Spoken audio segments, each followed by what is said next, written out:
European Jew gets a windfall. A massive amount of wealth now comes his way.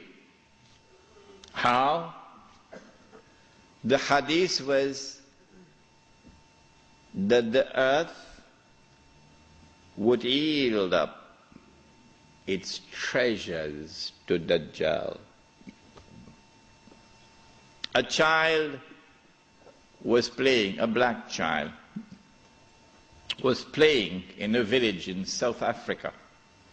And this child, in the middle of the 19th century, found a big stone, glittering stone. Child took it home, showed it to the parents. Parents took it to the chief of the tribe. Chief of the tribe took it to the white commissioner. White commissioner sent it to Cape Town or Johannesburg, one of these places, to have it examined, and promptly came the reply that this was a huge diamond. You think that happened by accident? You're living in Disneyland.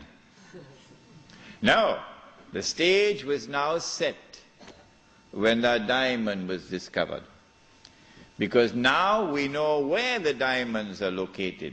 By this time, Britain, the scientific and technological revolution has given to Britain in particular, and Europe in general, the technology to be able to locate underneath the earth, in the interior of the earth, the diamond veins.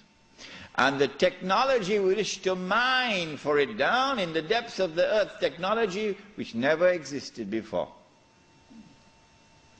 And so now the southern African region becomes a cluster of diamond and gold mines. One mine in particular becomes the most famous one of all. 3 months ago, I stood myself at that mine. It was the biggest man-made hole in the world, in a town called Kimberley. You heard about Kimberley diamonds. Yeah. When the diamonds were discovered at Kimberley and in the surrounding areas, it was the biggest discovery of diamonds in history. And I would suggest to you who are young and who have a thirst for knowledge, go study this part of history, because tonight we have limited time. What the Jews did, using an Englishman who was not a Jew, Cecil John Rhodes, using him as the front man. They always use a front man, but they stood behind him, and they were able to manipulate the situation and gain control of the diamonds. The De Beers Consolidated Diamond Company emerged and taking control of the diamonds. And the Rothschild family in Europe finances now the mining operations.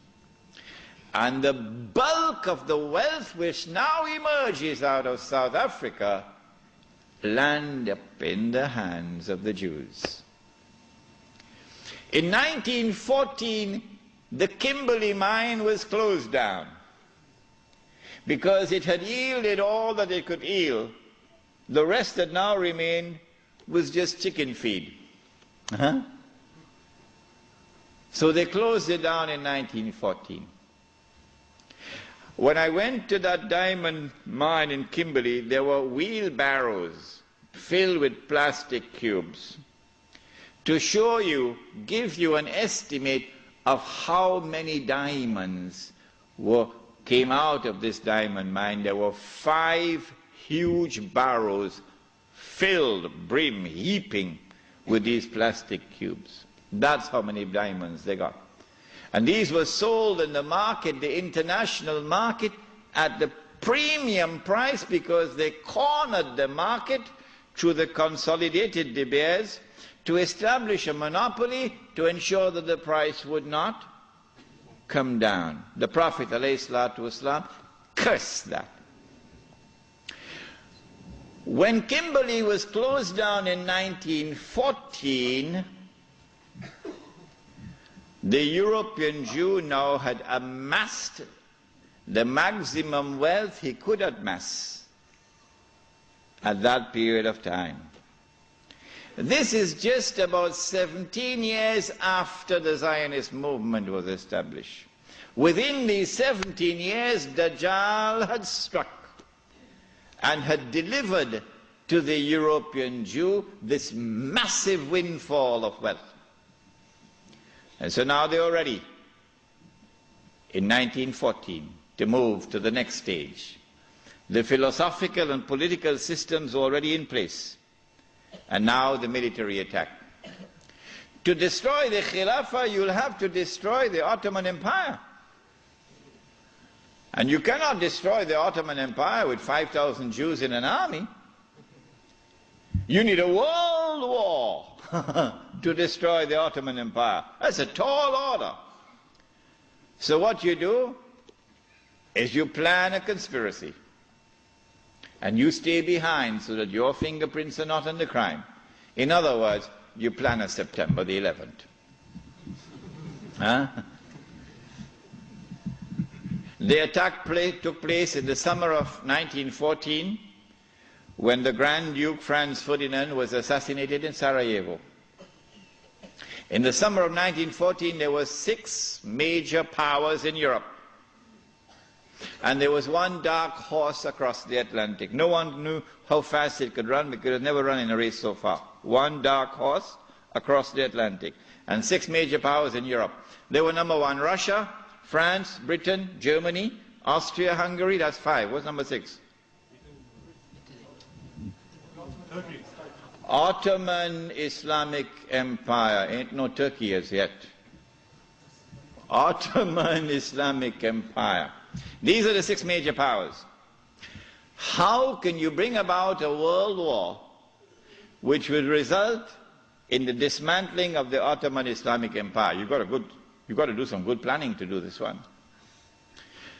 When they attacked and assassinated the Grand Duke Franz Ferdinand, they left footprints which led to Russia. As on September 11th, they left footprints which led to Al-Qaeda and Saudi Arabia. Huh?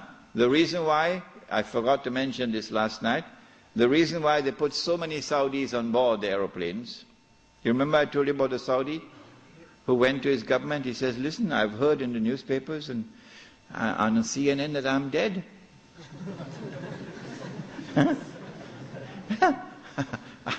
It seems to me as though I'm alive.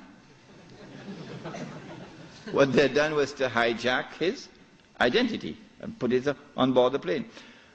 I forgot to mention to you last night why they had put so many Saudis.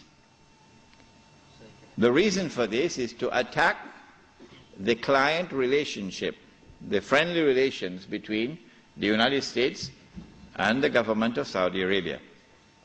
If you can replace this with a new relationship of mistrust and hatred and enmity, it'll now facilitate the Jews when they launch their big war to take control of the Saudi oil, which is about to happen.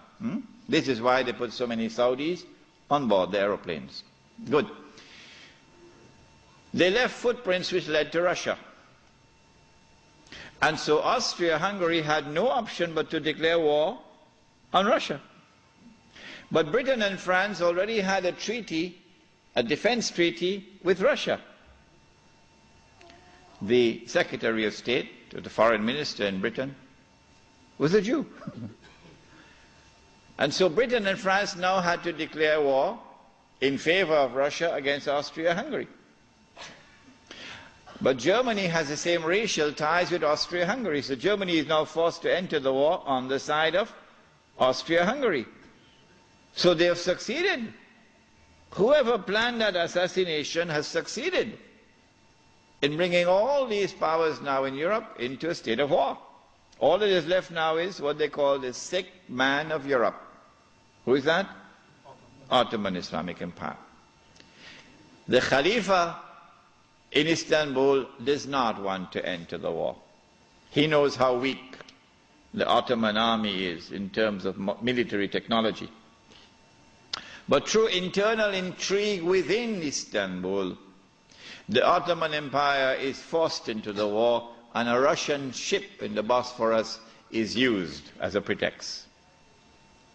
Once the war started, that massive wealth which the Jews had accumulated is now going to be used strategically for the purpose of influencing the direction of the war to get the prize that the Jews want.